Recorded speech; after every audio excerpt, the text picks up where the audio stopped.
Recently, Surgeon General Joseph Ladapo announced that they are going to end or try to end vaccine mandates in Florida. The Florida Department of Health, in partnership with the governor, is going to be working to end all vaccine mandates in Florida law. All of them. All of them. Here's my take on this. I'm not smart enough to tell you from my armchair how the state of Florida should govern their vaccine program. It seems like a lot of people there want to end the mandates. There might be good reasons to do that. My concern is that during his presentation, he didn't give us any rational reasons for removing the mandates. Instead, he talked about God, and he compared vaccine mandates to slavery. Your body is a gift from God. What you put into your body is because of your relationship with your body and your God. Every last one of them is wrong and drips with disdain and slavery. The mission of Stated Clearly is to promote the art of critical thinking. Critical thinking is the discipline of analyzing facts, arguments, and challenging even our own assumptions to form the most rational, honest, evidence-based conclusions possible. That's what critical thinking is. Dr. Ladapo studied medicine. He understands this. He knows how to do this. In fact, his PhD was on cost-effective heart treatments. This is a very analytical field that he was working in. He really knows, he really understands how to do a cost-benefit analysis, and he knows how to present a cost-benefit analysis to an audience. He did not do that here in this presentation. Even though he's an incredibly intelligent man, he comes from a family of scientists. His father was a biochemist. He understands the scientific method. But here, during this presentation, not only did he show no signs of critical thinking, his audience didn't demand any sign of critical thinking. And that is what I find very, very disturbing. No one was interested in data. Just for a little background, most states, I think actually all of them, have mandates for vaccines for kids that are going to be entering school. In every case, there are ways to get exemptions from these vaccine mandates.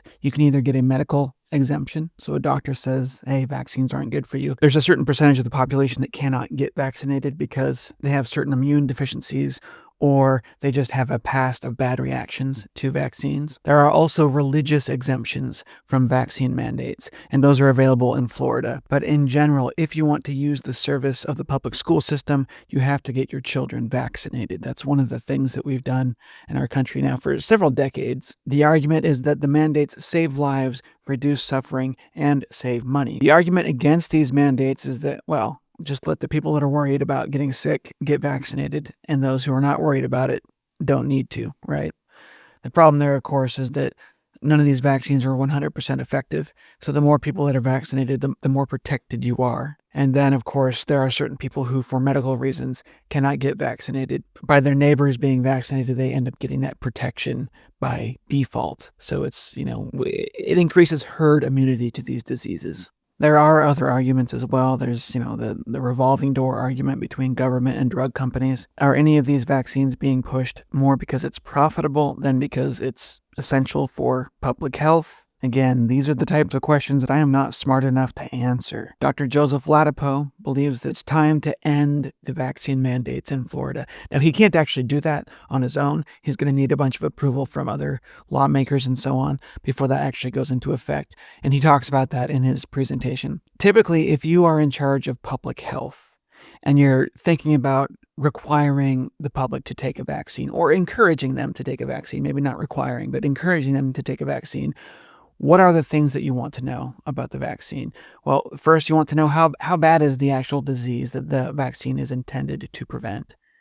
What are the effects of that disease? How prevalent is it? How likely is it to have an outbreak? Those things you want to know. Then you want to know how effective this vaccine is at preventing or stopping or what can the vaccine actually do to reduce the suffering caused by the virus itself or the bacterial infection, whatever it happens to be. Then you want to look at side effects from the vaccine. What are the typical side effects of this vaccine? What are the rare but serious side effects of this vaccine? You take all of these things into account, and then you take in more simple things like the actual cost of administrating the vaccine, and then you make your decision. That's typically how we make decisions about vaccine mandates in the past. I have no problem with someone coming in and saying, hey, the cost-benefit of analysis of the vaccine itself is not the only thing that matters. We also care about individual freedoms. We care about religious exemptions. We care about, there might be a whole bunch of other things that you care about. You know, some people are scared of needles, right? Can we get this in an oral form, or, you know, all sorts of things that you might want to be concerned about as well that are not normally taken into account. He has concerns about government overreach. Who am I as a government to tell you what you should put in your body? Government does not have that right. They want you to believe they have that right. And unfortunately, they've been successful. They do not have the right. Do not give it to them. Take it away from them. I'm assuming he has concerns about corruption and medical research. You know, that we have these drug companies like Pfizer that are doing, sometimes they do some shady things. Dr. Ladapo is an American Nigerian. He moved here from Nigeria when he was 5 years old. His family moved here. That's very significant. He says that vaccine mandates are slavery. Just in the 90s, like 1996 in Nigeria, Pfizer was doing some pretty crazy, it wasn't vaccines, it was, I believe it was antibiotics. Hold on, let me get my facts straight here. Here's from Wikipedia, the meningitis testing in Nigeria in the 1990s. Obviously, Wikipedia is not like the ultimate source of truth, but I was alive back then, and I remember learning about this on the news. Took them like 15 years to finally go through trial. I heard about it when I was little, and I heard about it again after graduating high school. The American corporation Pfizer used the drug Trovan in a clinical trial in Kano, Nigeria. The trial compared the new antibiotic Trovan against the best treatment available at the time. 11 children died in the trial, 5 after taking Trovan and 6 after taking an older antibiotic used for comparison in the clinical trial. Others suffered blindness, deafness, and brain damage, the cause of which is difficult to determine because these disabilities are relatively common outcomes of the disease itself. A panel of medical experts later implicated Pfizer in the incident. The drug had been administered as part of an illegal clinical trial without authorization from the Nigerian government or consent from the children's parents. This led to a lawsuit from the Nigerian government over informed consent. Pfizer countered that it met all the necessary regulations. The drug was approved for general use in the U.S., but eventually withdrawn due to toxicity. And for those of you who remember when this happened, Pfizer ended up settling something like $10 million out of court, so they wouldn't have to actually testify guilty for their crime. So they settled out of court, and the parents ended up getting something like $170,000 per dead child is what Pfizer ended up paying out. The rest of the money went to the Nigerian government and medical outreach programs and so on. If I'm remembering those numbers right, $170,000, that is nothing for the life of your child. And the only reason they pay that is because they got caught. I don't know if that's what he was talking about when he said that vaccines are slavery. This wasn't a vaccine, but medical experiments without consent, yeah, that definitely is some form of slavery. So I understand the concerns that people have about this, but what shocks me, not only did he fail to explain himself, not only did he give us 0 bits of data, no one demanded data. This is absolutely shocking. A crowded room of people cheered. There was a standing ovation. No one asked him to explain himself. This is insane. It's possible that he's done all the work. It's possible that he knows a bunch of stuff the rest of us don't know about. It's possible that he has very good reasons for doing what he's doing, but he did not tell us what those reasons are, and nobody cared to ask. He has abandoned all of the tools of a clinician, and he has replaced them with the tools of like an evangelical preacher, and it worked. It worked. At least the people in that room were completely convinced. We have to demand more. Critical thinking is very important. These types of decisions that are being made are very important decisions. Again, I am not saying that I know what the conclusion should be, but this is not the appropriate process. Preaching about God, that is not an appropriate substitution for careful, critical thinking. That's my concern. I'd love to hear your thoughts. You can support Stated Clearly and the Stated Clearly mission to promote critical thinking by contributing on patreon.com/Stated Clearly.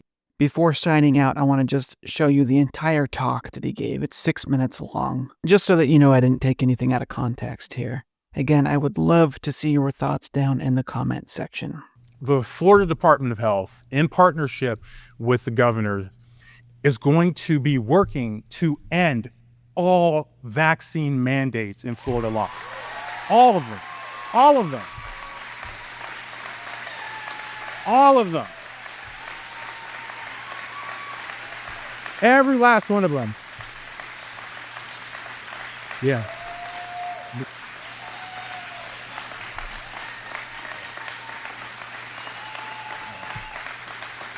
Yeah. Every last one of them. All of them.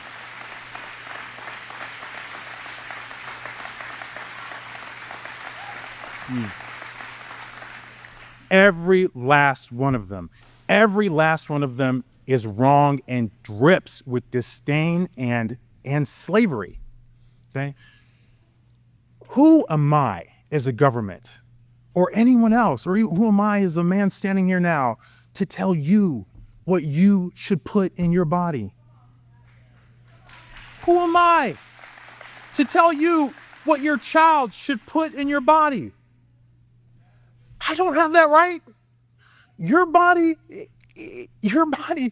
is a gift from God. What you put into your body, is because of your relationship with your body and your God. I don't have that right. Government does not have that right. They want you to believe they have that right. And unfortunately, they've been successful. Pretty much every state has them. It's wrong. It's immoral. They do not have the right to tell you what you put in your body. They don't have the right to tell you what your kids have to put in your body.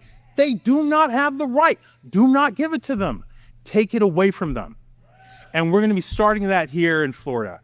And I love our lawmakers. Obviously, they make the machinery of our laws. Our governor reviews. We work in collaboration. He signs.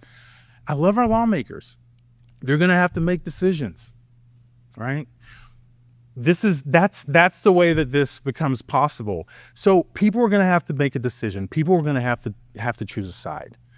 And I am telling you right now that the moral side it's so simple. No one has that right, guys. People have a right to make their own decisions, informed decisions. You want to put whatever different vaccines in your body, God bless you. I hope you make an informed decision. You don't want to put whatever vaccines in your body, God bless you. And I hope you make an informed decision. And that's how it should be. That is a moral, ethical universe, not this nonsense where people who don't know you are telling you what to put in your temple, the temple of your body.